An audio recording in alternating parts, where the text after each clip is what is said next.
Footsteps pounded behind him. Heart racing, he lunged toward the towering statue, fingers fumbling with the hidden crevice. No time. He shoved it inside just as shouts closed in. A deep breath, loud heartbeat. Then he ran, vanishing into the dark, leaving his secret buried in stone, waiting to be found.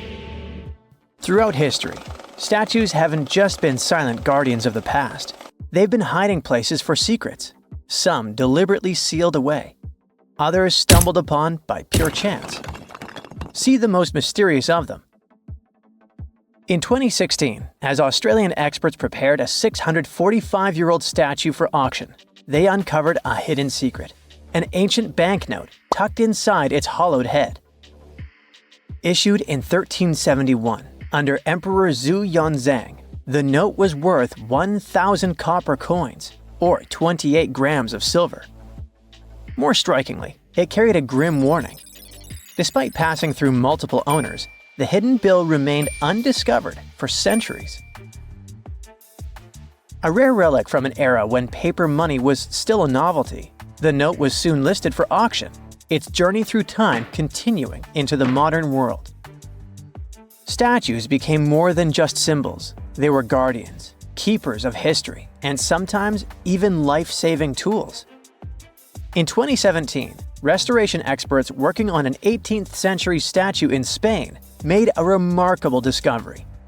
Hidden within the statue's hollow interior were 2 letters written in 1777, providing insights into daily life, local customs, and the economy of the time.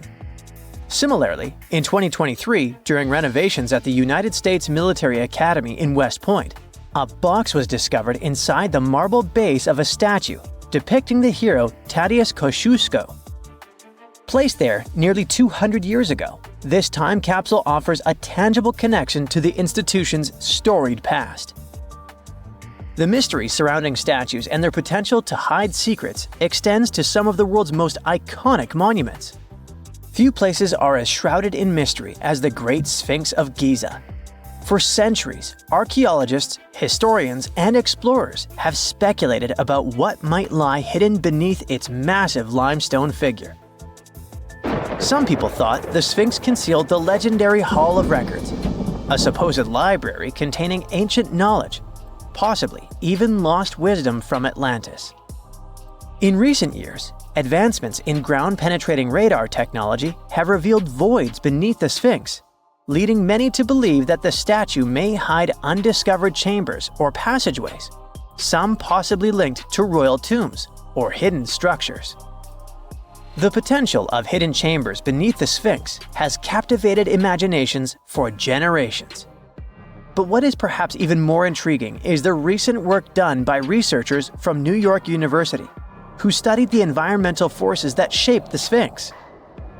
After recreating ancient wind patterns, the researchers concluded that the Sphinx may have originally been shaped by natural erosion before humans further refined its form. Such revelations open up new avenues for understanding the monument's purpose, as well as the cultural and spiritual significance it held back then. The ancient Egyptians revered Sobek, the crocodile-headed god of power and the Nile, and often mummified crocodiles to honor him. These creatures were placed in temples or tombs as offerings to the gods or to ensure their safe passage to the afterlife. Recently, a group of researchers dove into an interesting study about a crocodile that received the mummification treatment from Egyptian embalmers. They used a CT scanner to uncover all sorts of fascinating details about how this crocodile met its maker and what happened to its body afterward. For the ancient Egyptians, animals weren't just pets, they were major players in their rituals, acting as a bridge between humans and the deities. Hawks, for example, were associated with Horus, the sun deity, since their flight brought them closer to the sun. Cats were linked to Bastet, the fierce and protective mother deity. Crocodiles were among the favorite animals for mummification. These reptiles were seen as symbols of Sobek, the lord of the Nile, whose presence announced the annual flooding that brought much-needed water and fertile soil for farming. In the past, studying such artifacts could mean damaging the mummy. But thanks to modern imaging techniques, the researchers were able to examine the crocodile while keeping it intact. X-rays and CT scans revealed that the crocodile's digestive system was packed with small stones called gastroliths, which crocs often ingest to aid digestion and maintain buoyancy. Amid those stones, they even found a metal fish hook and a fish. This suggests that large mummified crocodiles were likely caught in the wild using hooks baited with fish. This almost aligns with what ancient Greek historians wrote about life in Egypt. Almost because the Greeks believed that Egyptians used pigs to lure the crocodiles. So, as you've noticed, researchers and archaeologists use cutting-edge technology and meticulous hands-on work to uncover the secrets of ancient civilizations. The process begins with surveys using ground-penetrating radar and 3D scanning to detect hidden chambers, tunnels, or anomalies beneath the surface. Once a promising site is identified, careful excavation begins. Layers of soil and debris are removed slowly, ensuring that no detail is lost. The exhibition of Rijksmuseum in Amsterdam features a remarkable 15th century Tibetan gilt copper statue of Guhya Samaja Akshobhya. This figure, symbolizing the unity of opposing forces and a higher state of enlightenment, was previously unknown to the museum's collection. Recent examinations of this statue have revealed hidden relics and scrolls within its hollow structure, offering profound insights into the religious practices of the time. The exhibition showcases over 75 masterpieces from Asia, including the newly acquired Guhya Samaja Akshobhya statue, highlighting the intricate craftsmanship and spiritual significance embedded within such artifacts. In the heart of Verona, a secret lay hidden for decades within the bronze statue of Juliet. Sculpted in 1969, she became a symbol of love, touched by countless visitors seeking romance and luck. But beneath her worn surface, Juliet was silently guarding something extraordinary. Over time, tiny cracks formed from years of affectionate caresses. Through them, lovers slipped letters, whispered confessions, desperate pleas, and eternal promises. Some tossed in keys, sealing their love with padlocks and hiding the proof inside her hollow frame. In 2014, restoration experts made a stunning discovery. As they worked to mend the statue, hundreds of love notes and rusted keys spilled out, forgotten vows locked away in the heart of Juliet herself. Statues often act as symbols of power and might. However, in more recent times, statues have also been used to convey messages for future generations. The concept of the time capsule, an object or collection of items placed in a container, sealed, and then buried or hidden for later discovery, has a long history. And in modern times, statues have served as the perfect vessels for these capsules, allowing people to communicate with future generations in a very tangible way. In 2014, as old workers carefully removed the golden lion atop Boston's Old State House for restoration, they made a startling discovery. Something rattled inside its hollow head. A Boston Globe article from 1901 had once mentioned a hidden time capsule, but over the years it had faded into legend.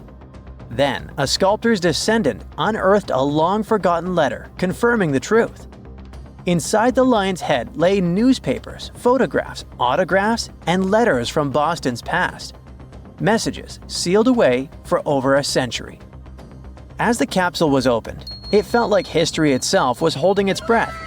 The officials planned to continue the tradition, adding modern artifacts before sealing the lion's secret once more, until the 22nd century unveils it again. We don't know if they carry on with it, though. Advancements in imaging technology have allowed researchers to uncover hidden details within famous sculptures without damaging them. In 2014, restoration experts in Mexico made a shocking discovery while examining a 300-year-old wooden statue. Real human teeth were hidden beneath its serene face. The revelation came not by sight, but by technology. When preservationists took an X-ray of the statue, expecting to find structural details, they instead saw a perfect set of teeth embedded in the mouth. unlike other historic statues from the region, which sometimes contained real hair people donated to the statues. This discovery was completely unexpected. It's 1898, and you're taking part in excavations in Saqqara. This place, not far away from Cairo, is full of ancient tombs and pyramids. You're in your Indiana Jones mood and hope to find something really phenomenal to become famous. Gold, manuscripts, treasure maps, mummies of famous pharaohs. Wait, a wooden bird? You're really disappointed as it looks like a regular toy. An old one, but still. Little do you know that years later, someone would propose that your bird was actually an ancient monoplane. So the artifact, nicknamed the Saqqara bird, is made of a sycamore tree. The birdie has a wingspan of just 7 inches and weighs around 40 grams. A perfect original souvenir from Egypt, I would say. It's over 2,000 years old and looks pretty plain, without any carvings of feathers or other intricate ornaments. It has a beak and eyes though, which makes our find look like a hawk, the emblem of the deity Horus. Its tail is rather unusual as it's squared, looks weirdly upright, and it seems like the sunken part of it was the place for a now missing piece. Humans love solving a good mystery, so there have been several attempts to explain the use of the birdie. First, quite simply, is that it was a ceremonial object. The second idea is that it was a toy for a child from some well-off family. It could have been some sort of boomerang, which was a popular concept in ancient Egypt. Then there was a theory that the bird had been used as a weather vane. But this one has been debunked as the figure doesn't have any holes or markings, except for the one made at the museum in Cairo to fix the exhibit on a stick. So there was no way to hang it in the past. Almost a century after the bird was found, Egyptologist Dr. Khalil Masiha proposed a new theory that it could have been a model of a monoplane. He believed the bird was missing a horizontal tailplane. Otherwise, it had its wings set at a right angle, similar to that of modern planes. It could have worked to generate the aerodynamic lift necessary for flights. Dr. Masiha also claimed that it was common at that time to place miniature models of technological inventions in tombs. So, did the ancient Egyptians really invent the plane in 200 BCE? That would make the Wright brothers, who are considered the inventors of aviation, really upset. They made one of their first flights only in 1903. There's just one way to know for sure, and that is to test the model. But you know, the ancient museum in Cairo would unlikely let one of their cherished exhibits fly around like a toy. That's why glider designer Martin Gregory built a similar model, this time of balsa wood, and concluded that even with the missing tailplane, the plane wasn't much of a flyer. Case solved? Not really. This didn't sound convincing enough to the History Channel, so they invited an aerodynamics expert to build another replica of the bird. He tested it in weather conditions similar to those in Egypt and was impressed with the little plane's abilities. So, if they did invent the prototype of a plane back in the times of pharaohs, it would be a good example of an oupart. That's an out-of-place artifact, an object that's way ahead of its time in terms of technology or history. And the Saqqara bird isn't the only example of such a revolutionary concept. In 1901, a group of divers retrieved the Antikythera mechanism from an underwater shipwreck near the Greek island of Antikythera. It's been dubbed the world's first analog computer, and it's currently dated around 100 BCE. The bronze mechanism could tell the position of the sun, moon, planets, and stars, as well as the lunar phase, the dates of upcoming solar eclipses, and even the speed at which the moon moves through the sky. No one's sure who used it and how or where it was made. But it's obvious that it's extremely precise and way too advanced for its time. The first flushing toilets in the world were invented in the middle of the 20th century. Just kidding. The ancient Minoans on the Mediterranean island of Crete and the Indus Valley civilization both came up with this brilliant invention at the same time, around 4,000 years ago. The plumbing and sanitation were so well done that no one managed to design anything better until 2,000 years later. One ancient Minoan lavatory was discovered at the Palace of Knossos. It looks like it had a wooden seat set over a tunnel that directed water from a rooftop reservoir to an underground sewer. Other varieties got water from jugs. Only the super rich people could afford all this glory. So if you wanted to shop for real estate back then, the flushing toilet would be a telltale sign you were in the rich neighborhood. Automated doors became a cool, seemingly new invention back in 1931. But the technology behind them is actually much older. Think the 1st century CE old. Mathematician and engineer Heron of Alexandria came up with a hydraulic system to open and close temple doors. To bring it into action, you need to light a fire to produce heat.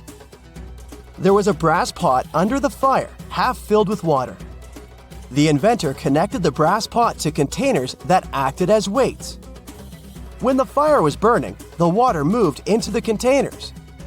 They went down and pulled the ropes. It was nothing like a supermarket door that opens in front of you before you even have time to think. Heron's door took hours to open, and there was no way to stop the process. That's why they only opened the doors once a day before people entered the temple, to add some mysticism at the temple during ceremonies. Spooky. Looks like the first ever battery was invented in Baghdad around 2,000 years ago. A German archaeologist found this oval-shaped clay jar in 1938. Scientists are still not sure what purpose it served and who exactly invented it. There is a theory that it was used for electroplating objects with precious metals. When they filled it with a weak acid like vinegar, the battery produced around 1 volt of electricity. Another theory says it was a vessel for sacred scrolls. Would you like to buy contact lenses designed by Leonardo da Vinci himself? In 1508, he invented a glass lens with a funnel on one side. You were supposed to wear it with water inside to improve your vision. Sounds a bit uncomfortable, doesn't it? So, around a century later, French scientist René Descartes decided to improve the idea and make the cornea contact the future lenses. Contacts because they contact your eyes, get it? The glass tube with liquid did help improve vision, but blinking was sadly impossible. 2.5 centuries later, new technologies in the glass industry let scientists design contacts that would fit in the eye and even let the wearer blink. Thanks, guys! Still, those lenses were made of heavy blown glass and didn't let the eye breathe. About 50 years later, contacts became plastic, lightweight, unbreakable, and scratch-resistant, but still covering the entire eye. And then, in 1948, an English optical technician accidentally sanded down a plastic lens and figured out they'd still be in place even if they covered only the cornea. Imagine you're living in 19th century London and need to send a message to New York. It would have taken about 10 days to get there by ship. So when delivery time went from days to hours in 1858, it was a true sensation. The first message was sent by Queen Victoria herself. It was all made possible thanks to the transatlantic telegraph cable, running under the ocean. Sadly, the new cool invention only lasted a few weeks. It took years to bring it back to life. What if I told you that the Dial of Destiny from the latest Indiana Jones movie was real? On the big screen, this magical device lets characters travel in time. The evil guy, who actually also had a historical doppelganger, wants to use it for his nefarious purposes. When Indy finds out about it, he dusts off his old hat and sets on a journey to save the world again. Time travel doesn't look that realistic, but like with other movies from the saga, there's some historical truth behind it. The real-life device that inspired the Dial of Destiny was the Antikythera mechanism. In the very beginning of the 20th century, sponge divers found any sailor's dream off the Greek island of Antikythera. It was a shipwreck of a Greek trading ship full of ancient treasures. It looks like it set sail around 60 BCE. There were marble statues and jewelry, beautiful glass bowls, rich furniture, and some mysterious device encased in a corroded clump of metal the size of a large dictionary. The sponge divers spent about 10 months unloading the shipwreck. In the end, they took their finds to the National Archaeological Museum in Athens. Months later, the lump broke apart and revealed one of the greatest architectural finds of all time. The find consisted of at least 30 gears, and many more haven't survived.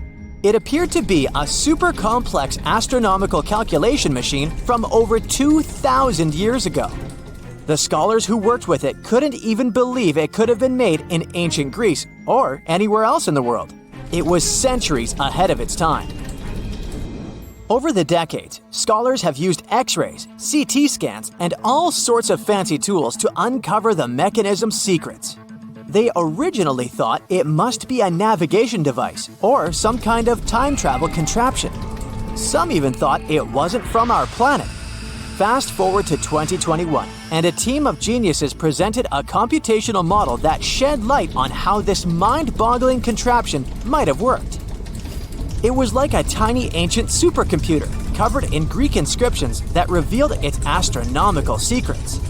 It was about tracking the positions of the sun, the moon, and even lunar phases with a half-silvered ball. This device had a wicked drivetrain involving epicyclic gearing and a slot and pin mechanism. It was all to mimic the moon's subtle variations across the sky. If you flip over the mechanism, you'll see some groovy dials, including one with a spiral slot that tracked lunar months. They were all about keeping those calendars in check. Plus, there was another dial that predicted solar and lunar eclipses, like some cosmic fortune teller. Depending on which display you were looking at, you could see all of these different functions pretty much like an ancient tablet. The main theory is that the device was crafted in a workshop on the island of Rhodes. Some even say it could have been the famous philosopher Poseidonus' workshop. It could have been a fancy order for a rich customer from northern Greece, and that's how it could have ended up on the trading ship. Some people think that the device was the creation of Archimedes himself, the legendary mathematician and inventor. He lived a couple of centuries before this particular Antikythera mechanism was born, so it would be unlikely. But he could have been the brains behind this incredible idea in general. He might have started with a simpler version and then refined it over time, incorporating the latest astronomical thinking. The Antikythera mechanism is the only physical remnant of a long line of mechanical astronomical displays that once ruled the ancient world. We have nothing to compare it with. It might not let its users travel back and forth in time like in the movie, but it sure could foresee events in the future. Its exact purpose still remains a mystery. The ancient Greeks didn't create it to do work. They were trying to model the skies. It doesn't look like they needed it for navigation, so perhaps they needed it to create horoscopes. But then again, it was way too complicated to be used for that. It sounds more like it was a philosophical and teaching tool. It put in one place all of their knowledge of the universe and how it works. The inscriptions on the mechanism were like little captions guiding everyday folks through the cosmic show. It wasn't some instruction manual for experts, it was made to be accessible and awe-inspiring. They wanted to shift the perspective of the universe from a magical entity to something more mathematical and scientific. Think of it as an ancient science museum exhibit. The mechanism changed our understanding of how advanced the ancient Greeks were. We knew they'd built the Parthenon and the Lighthouse of Alexandria even earlier than they created the device, but this one takes them to a whole new level. Then, another question arises.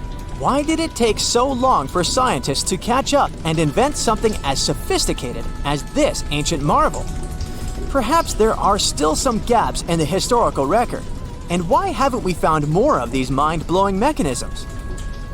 First off, bronze was a precious commodity back in the day. So when one magnificent contraption stopped working, people probably melted it down for its valuable materials. Shipwrecks might have more impressive devices like this waiting to be discovered. Another invention way ahead of its time was the seismoscope from 2,000 years ago. This nifty gadget could detect earthquakes from hundreds of miles away. It had a jar-like structure with dragon heads on the outside and corresponding toads at the base.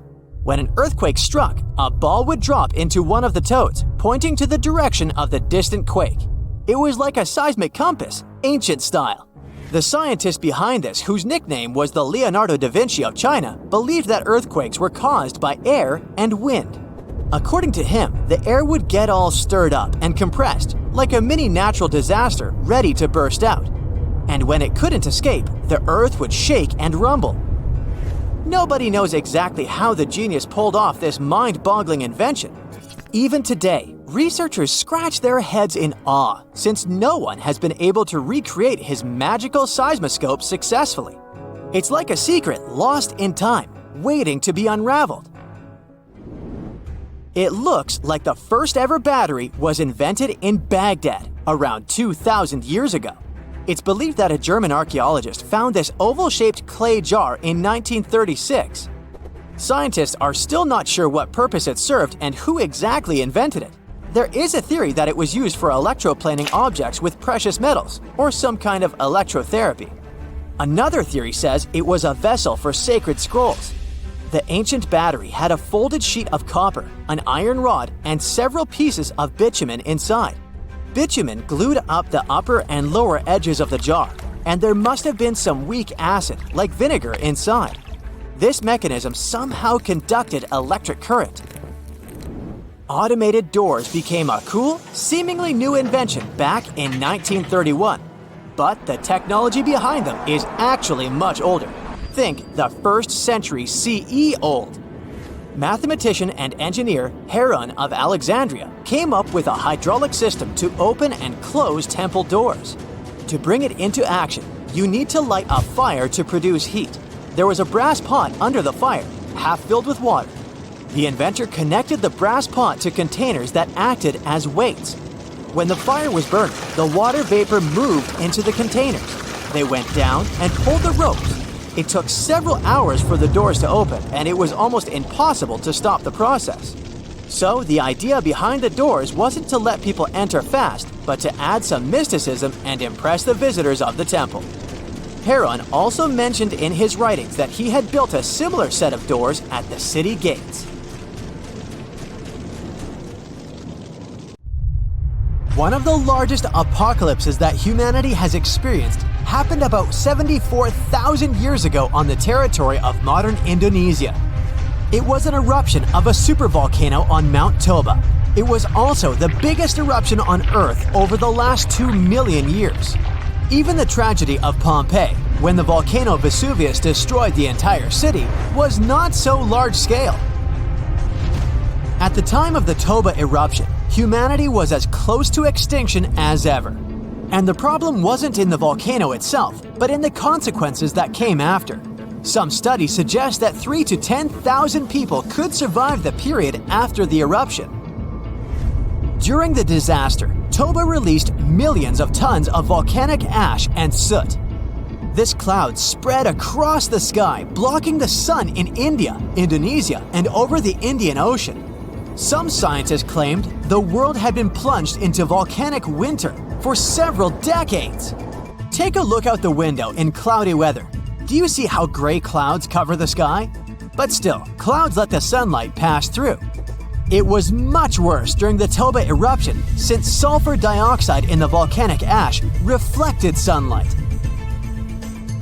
Dust and ashes didn't settle for a long time. Perhaps they flew all over the planet, destroying many living things. A lot of plants couldn't survive because of the lack of sunlight. Also, Earth's temperature dropped by several degrees, which led to new disasters. In today's modern world, the temperature doesn't affect residents of our cities that much. But for nature, even minor changes may entail catastrophic consequences. For example, plants and insects can live at the same temperature for thousands of years, but a sharp cold snap destroys them.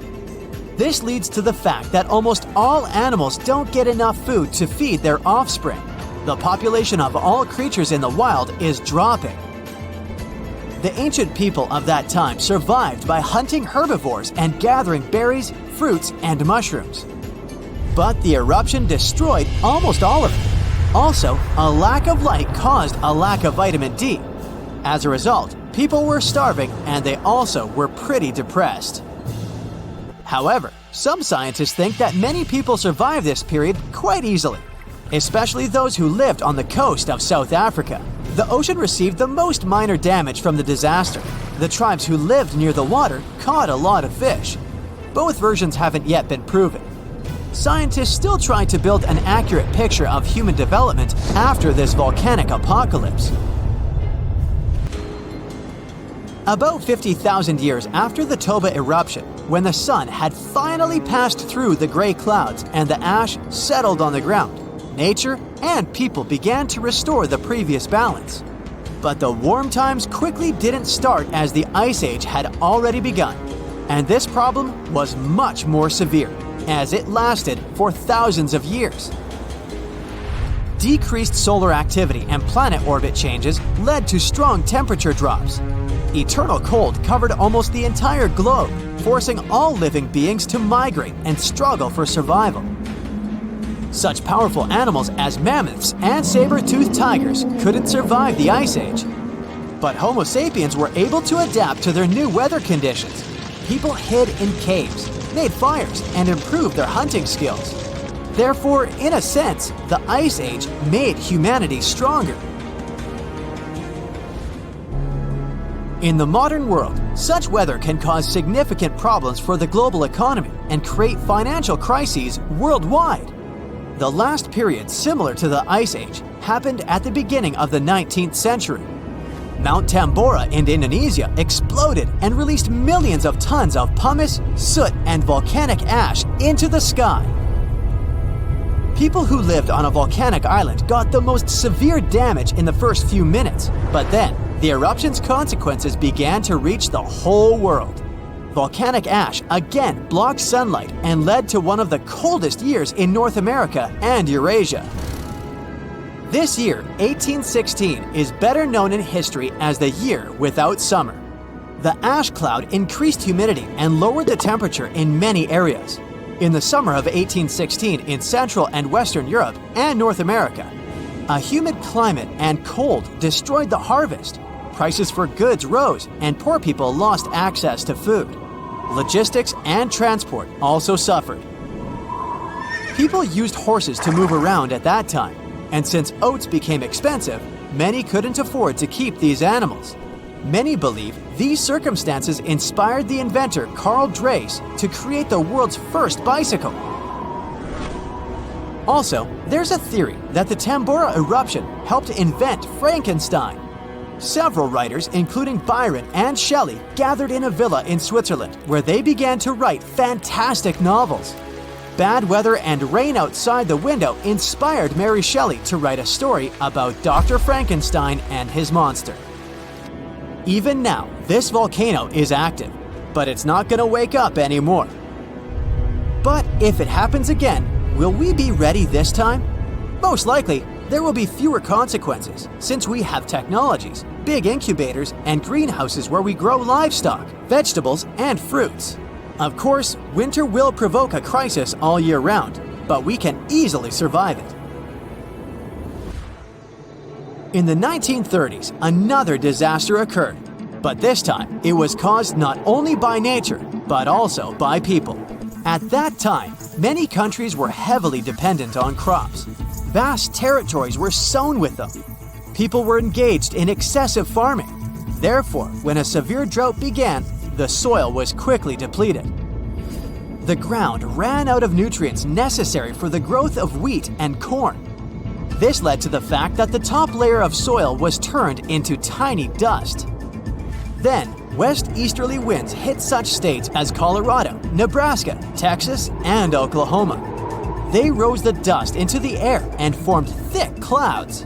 This period is considered the most challenging time of the Great Depression. It's the Dust Bowl. It lasted 8 years and forced many people to leave their homes and move to other states. Dust storms got so strong that they blocked the sun in Washington, D.C. Whole cities were covered with rain from sand, which caused problems with breathing. Even the captains of ships sailing in the Atlantic Ocean reported polluted air. Powerful earthquakes, supervolcano eruptions, floods, fires, and hurricanes swept whole species of animals off the planet. But a human has always survived in the most challenging conditions, so don't worry about the next global catastrophe. People will handle it. We hope so. But what if some global catastrophe happens? For example, a huge meteorite falls or the atmosphere gets poisoned. In this case, it'd be best to find a remote island or fly to the moon. The main thing is to have the opportunity to return. After all, sooner or later, the apocalypse ends and Earth will be as good as new. Probably. Another option is to live in an underground bunker with large reserves of food and oxygen. About 8 billion people are living in the world. For humanity to prosper again after the apocalypse and restore its population, 1 to 500 people will be enough. There have been cases in world history when small tribes numbering a few hundred people have lived for centuries and even millennia. However, to do this, you'd have to leave megacities. Big towns only import food. They're heavily dependent on farm fields and crops. During some global catastrophe, no one would give food to the cities. Hunger would lead to complete chaos. To live well, people would need to escape from their towns and repeat the practice of those who lived in the early Neolithic period. It was about 12,000 years ago, just after the end of the last ice age. People at that time lived separately in small villages. The population of each of them was from a couple of hundred to 1,000 people. They lived independently, provided food, and made big families. In fact, it's not such a bad option after the apocalypse to grow vegetables on a small farm, eat healthy food, and enjoy nature. If there's a question that still baffles archaeologists to this day, it's this one. How did the ancient Egyptians build those magnificent pyramids? As far as we know today, their resources were quite limited, especially in terms of tools and building materials. We still don't have a fully satisfying answer. But hey, we've got some pretty amazing theories worth considering. The leading contender among these theories involves the clever Egyptians employing a sneaky strategy. Now picture this. They constructed a slanted and curving mound made of bricks, earth, and sand encircling the pyramid to be. As the pyramid grew taller and taller, they simply increased the height and length of this wacky structure. It's like they were playing an ancient game of Jenga.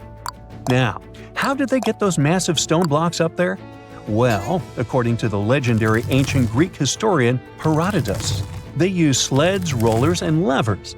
It sounds like they turned construction into a supersized game of tug-of-war. And guess what?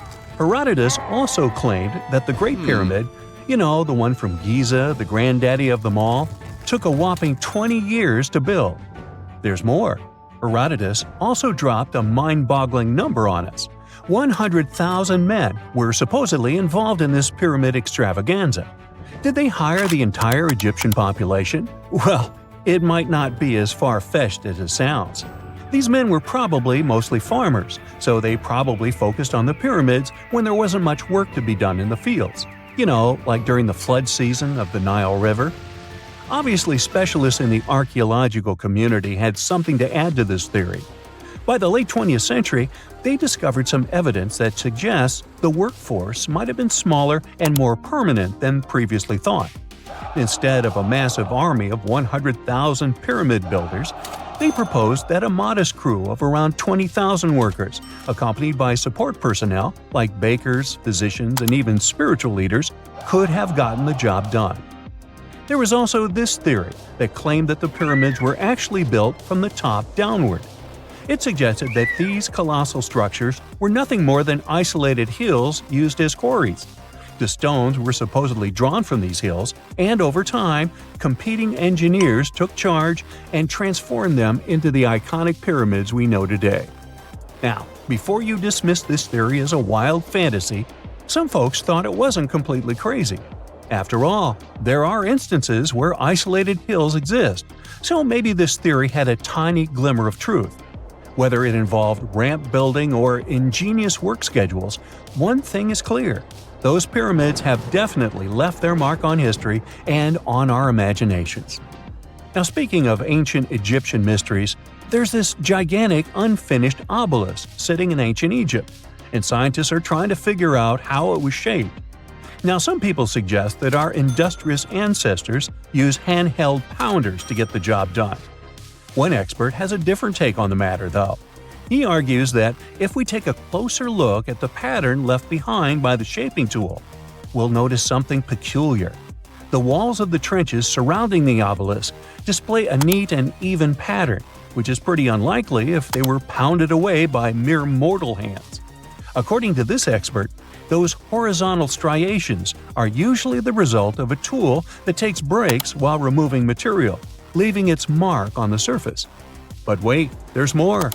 Imagine the tool being rocked back and forth against the trench walls, clearing away the waste to keep the trench from narrowing. Well, in that case, the tool might have left some funky horizontal striations where it was pressed against the sidewall. This sounds like some fancy technology at play, don't you think? And guess what? The dynastic Egyptians probably didn't have access to that kind of know-how.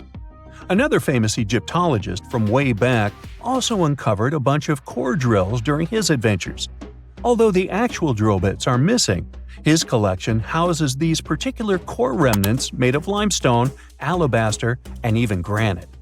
These constructions aren't the only amazing thing the ancient Egyptians left behind, though. As it turns out, the Egyptians were the genius minds behind the creation of the handheld mirror. Yeah, that little mirror you use every day to check yourself out. But here's the twist. These mirrors are like pieces of art. They were decorated with inscriptions and figures. But that's not all. The Egyptians had a serious concern with their appearance. They knew the importance of personal hygiene and looking fabulous. So, in their quest for pearly whites, they invented toothbrushes and toothpaste. Dental problems were pretty common back then, and their smiles weren't exactly all white. Dentistry wasn't their strongest suit, you see. Maybe their minds were distracted by all that pyramid building. So that doesn't mean those ancient toothpaste recipes weren't amazing. One delightful concoction included rock salt, mint, dried iris petals, and pepper. Some brave dentists in the 21st century tried it out, and it worked pretty well. Ground-up ash was also used in another recipe to create a tooth cleansing paste.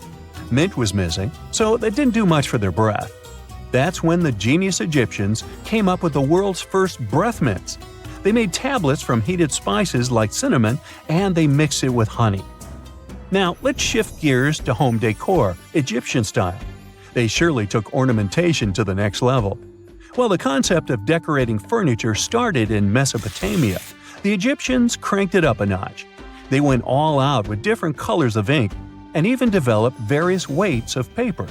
Oh, and let's not forget about those cute little area rugs we all have in our homes today. Guess who came up with the idea? Yep, the Egyptians. They used the versatile papyrus plant to make those cozy rugs. And speaking of trends, the Egyptians loved their knickknacks. They had an assortment of small figurines in the shapes of cats, dogs, and people. These statues were made from various materials, like simple sun-dried mud to the ultimate bling of gold. It all depended on how loaded you were. The Egyptians were also all about farming, and they knew that clean water was crucial for their crops and animals. That's why they came up with some nifty inventions and techniques to make sure their land was fertile and their plants were happy. First off, they had the genius idea of using ox-drawn plows. They had two types of plows, heavy and light. The heavy plow would strut its stuff, cutting deep furrows in the soil, while the lighter plow followed behind, fluffing up the earth. But they didn't stop there. After plowing, the Egyptians would break up clumps of soil and sow the rows with seeds. To give those seeds a good old squish into the furrows, they'd march their livestock across the field, effectively closing up the furrows. But hey, all that hard work would be pointless if their seeds were as dry as the Sahara. That's where irrigation comes into play. The Egyptians were so good at it that other cultures, like the Greeks and Romans, couldn't help but copy their techniques.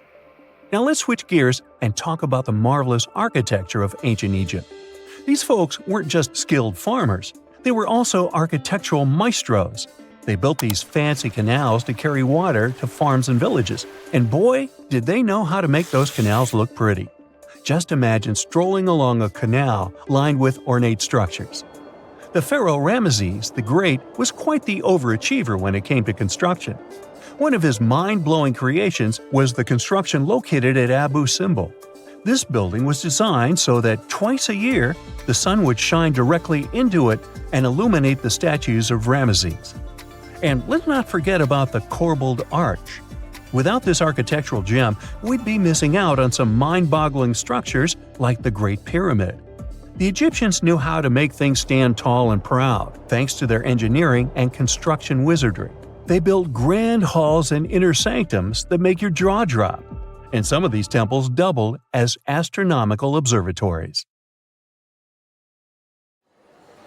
It's the first day of your long-awaited trip to the Amazon forest. You flew all the way to South America. More specifically, you landed in the city of Manaus. It's the heart of the Brazilian Amazon. So far, you've traveled by air, car, and now water. You are on a tiny boat, moving through the dark waters of the Amazon River. Yes, the river is also called the Amazon. And just FYI, it's the second longest river in the world. It loses only to the Nile River in Egypt.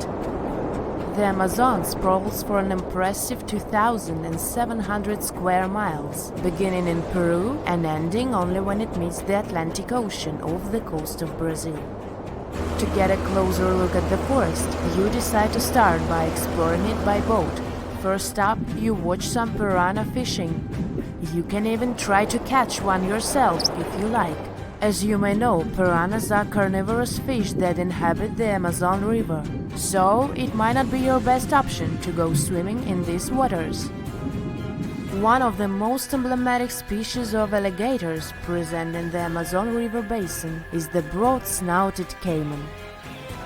It looks pretty much like a regular alligator, except for the fact that it has a yellow chin. Your guide leaves the boat and searches the water to show you a caiman up close. He also tells you of another legendary creature that lives in the dark waters of the river, the pink dolphin. Lucky you get to witness a family of pink dolphins showing their fins near your boat. They look magical from the place where you're sitting. You've probably never known dolphins can be pink, huh? After a few mesmerizing moments, you discover that the dolphin's pink color is nothing but an illusion. The animals are originally pinkish-gray, but due to the brown colors of the Amazon River, they look vivid pink when you stare at them from above. Your guide tells you that the pink dolphin is a central character of Brazilian folklore. Locals believe that the pink dolphins can turn into humans and wander off into towns at night. You get off your boat near one of the entrances to the forest. Now you're going to continue your trip on foot. Your guide says that you are venturing into very dangerous terrain. The Amazon is home to some of the creepiest species of wildlife on the globe, but don't worry, we'll get to see a lot of them today. You've come prepared, of course. Bug spray, a raincoat, and your sharp eyes. Inside the jungle, you need to be alert at all times. You may have heard legends of the anaconda, a snake that can swallow animals as big as a cow in one go. Sorry to break it to you, but those are not just legends. Reptiles like these do actually exist. They live deep in the jungle. It right there, moving between the trees. Is it a spider? The so-called Goliath bird-eater is a monster spider. Its legs can grow up to a foot in length, and the spider itself can weigh around 6 ounces. It's also known as the king of tarantulas. You shouldn't get too close, of course. It's not venomous to humans, but its bite can surely sting. As its name suggests, the Goliath bird-eater can even eat birds, as long as they are smaller than it is. Up next, you run into another species of spider that draws your attention. This one is so tiny that you almost don't see it. It's known by the popular name of the decoy spider. You see one of its creations, a gigantic spider built by the tiny Cyclosa spider in order to scare off large predators. This is as amazing as it is creepy. A spider that uses the remains of other insects and dry leaves to create the image of a large spider on its web. If it fools predators, perfect! But to us humans, this work of art looks almost endearing. Who knew there were artists in the arachnid world? Near a small lake, you witness a unique scene. A large snake is slowly slithering its way toward a lizard that is resting on a rock. The lizard seems obvious to the presence of the dangerous reptile, but right as the snake is preparing to attack, the lizard flies the scene in its iconic way. The so-called basilisk lizard is famous for its ability to walk on water, or rather run across the water. This isn't an illusion, just a matter of balancing. The small lizard moves its legs on top of the water very fast, while its long tail serves as a counterweight. I wish I could do that. If you've ever wondered what a frog looks like on the inside, you've come to the right place. Right in front of your eyes, there is a rare local species of frog. It's known as the glass frog. This species of amphibian has a type of transparent skin that is completely see-through. In other words, you can see the frog's interior with astounding clarity. It's as if you had X-ray vision. Moving on with your journey, soon you come across a pond. Floating on its water is probably the biggest water lily you've ever seen in your life. These huge plants are also known as the Victoria Amazonica. They can measure up to 8 feet across and hold the weight of a grown-up person. But I wouldn't recommend trying to climb on it if I were you. Just cause, you know, it's the Amazon forest we're talking about. The wildlife here is amazing, but the forest itself is also a sight. There are over 80,000 species of plants and trees grown in the Amazon rainforest. In fact, you can find 10% of all the world's wildlife in this jungle. An estimated 400 billion trees grow on the gigantic area the forest occupies.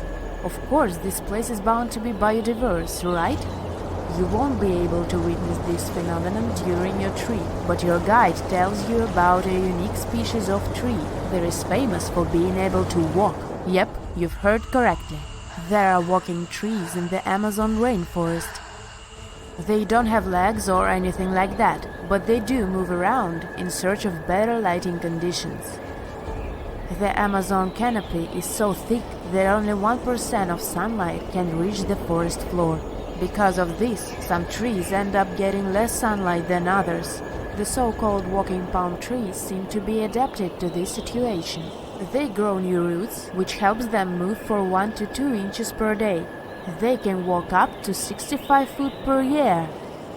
Maybe that's what inspired John Ronald Reuel Tolkien to create ants, huh?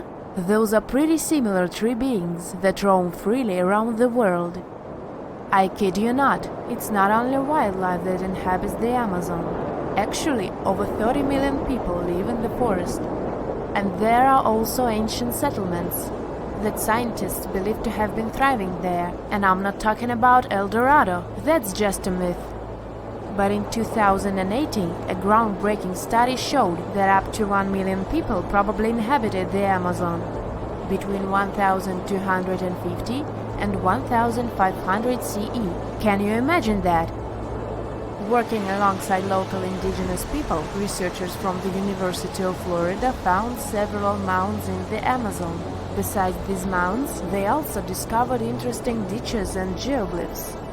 After mapping all of these recurring mounds, scientists understood that this was a sign of an ancient settlement. They found remnants of carefully designed walls centered around plazas. This could only mean that these ancient cities were big and could host hundreds of thousands of people.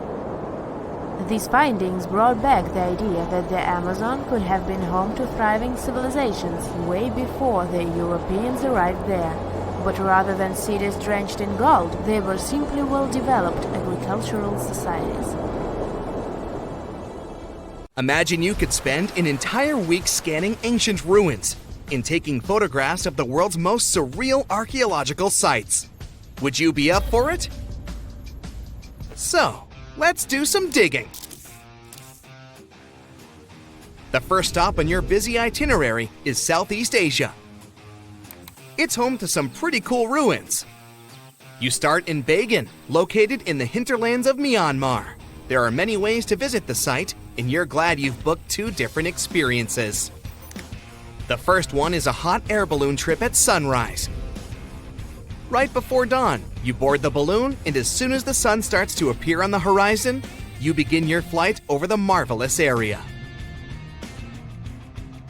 As the sun rises, it glistens on more than 2,000 conic-shaped golden structures. The hot air balloon ride is quick, but it gives you unparalleled views of all the 40 miles over which the site sprawls. Back on land, you rent a bicycle and roam the village of ruins. Some of them are open and allow you to peep inside. These magnificent ruins were built between the 11th and 13th century CE and were mainly places of worship. There were originally over 10,000 buildings, but they were gradually deteriorating over time due to earthquakes. Thankfully, the site became a UNESCO World Heritage Site back in 2015 and has since been preserved. Up next, you catch a flight to Cambodia. You take some time to visit Angkor. The world-famous archaeological site nestled deep within the jungle. Good thing you've brought bug spray with you. The city of Angkor was once the capital of the Khmer Empire from the 9th to 15th century. FYI, the word Angkor means capital city in the Khmer language. The city was founded by King Yasovarman I, and it became one of the largest cities in the pre-industrial world. Researchers say nearly 1 million people live there. Until today, Angkor is admired for its stunning architecture. The Khmer style is recognized in the use of huge blocks of sandstone. The towers are believed to have been once decorated with gold. But today, the site is a maze of vine-covered temples. The city was abandoned in 1431 and wasn't rediscovered until the 1840s. Oh, and just so you know, this is also a UNESCO Heritage Site. It became one in 1992, in case you want to brag to your friends about your culturally rich adventures in the future. Now, your trip continues in Egypt. You're here to visit the Karnak Temple in the city of Luxor. You opt for the most unusual way to get to Luxor. That is, a boat ride down the Nile River. Leaving Cairo, you head south until you reach the famous ancient city. Luxor was once the capital of Egypt and a true hub of power and wealth. That is why the Karnak complex is such a great archaeological site. You choose to visit it at night, and still at the entrance, you are struck by the site's beauty. In the evening, artificial lights cast a golden glow on the temple statues and stone columns. The temple is huge and was built mainly around the 18th and 19th centuries BCE. Each Egyptian pharaoh from that period left their own architectural mark on the site. The highlight of this tour is taking a walk through the Avenue of Sphinxes and discovering the Great Hypostyle Hall. This hall is filled with towering pylons and solid sandstone columns, a true wonder. From Egypt, you head down to Jordan. Now, if you like terracotta landscapes, you've come to the right place. The city of Petra is a marvel of the ancient world. Located in Jordan's desert, the city was a commercial hub back in the 4th century BCE. The Nabateans, an Arab Bedouin tribe, lived in the so-called Rose City and thrived for many years, having accumulated a significant amount of wealth. The city was known for its innovative water management system, which made the region inhabitable. And yes, you'll catch a glimpse of its ruins on your tour. The rock-carved gate-like structure Petra is famous for what is called the Pharaoh's Treasury. It stands at the main entrance to the site and is said to have a treasure hidden beneath it. Don't forget to stand right beneath it and take one of those classic pictures for social media. Once Petra has been ticked off the list, you fly to southern Europe. More specifically, to the tip of the Italian boot. You have a day trip scheduled to visit the ruins of Pompeii. Pompeii can be reached by car from the city of Naples. It's home to the eerie yet well-preserved ruins of a city that was once engulfed by lava. When Mount Vesuvius erupted in 79 CE, it left the city of Pompeii completely buried under millions of tons of volcanic ash. The ancient city was first discovered by beneath the volcanic rock in the 16th century, but it was first cleared from debris in the 1870s. Today, you'll be able to walk down the streets of these ancient Roman ruins and imagine what the town looked like in its heyday. Pompeii was a vibrant and rich municipality. The site's ruins revealed that many areas of Pompeii had boasted impressive bakeries, markets, and even houses with balconies, which were a sign of great wealth at the time. And believe it or not, even some artworks survived the eruption. Archaeologists found well-preserved frescoes and murals with mythological creatures. All this indicates that members of the high society lived there. The city even had thermal baths and showers made from luxurious materials. While you're still in Europe, you'll hop over to visit the iconic Stonehenge. It's a perfect day trip if you stay in the city of London, just a short train journey away. Stonehenge dots the Salisbury Plain in Wiltshire, England, and is one of the world's most recognized ancient ruins. More than 5,000 years old, these curious stone rings are some of the oldest stone structures on the planet. Created out of sandstone, they are shrouded in misery. Who built them and why is still largely unknown. Popular theories claim that Stonehenge was used as a great solar calendar, built to help people keep track of days, weeks, and months. Talk about hard work to create a mere calendar, huh? In the final leg of your trip, we'll take you to explore the Southern Americas. In Guatemala, in Central America, you'll find ancient Mayan ruins. The lost city of Tikal is a city made of 3,000 buildings, the remains of the capital of the Mayan Empire. You can compare its importance to such cities as London or New York today. The North Acropolis is Tikal's most ancient complex of monuments. Built solely by human hands in 350 BCE, it served as the resting place of kings and chiefs. Back in the day, the step pyramid temples were painted a beautiful red. Mayans loved that color. Today, of course, you'll only see the limestone. You might wonder what made such a great city turn into ruins. Well, archaeologists have no clue about the cause of Tikal's decline. Until today, this question remains unanswered. Was it a drought? Disease? Maybe we'll never know. Are you in the mood for some Mayan ruins? Chichen Itza is an archaeological site with the best preserved pyramids on Earth. Located in Mexico's Yucatan state, this Mayan city is well over 1,500 years old. At its peak, it was home to 35,000 people. The site covers 1.9 square miles and has many ruins spread throughout it. The highlight is El Castilla, a tremendous step temple, rising 80 feet above the ground. Its most peculiar feature is that it has 91 steps on each of its 4 sides, including the upper platform, which makes for 365 steps, the same as the number of days in the solar year. Phew, what an intense trip. Time to head home now and soak it all in. See you next time.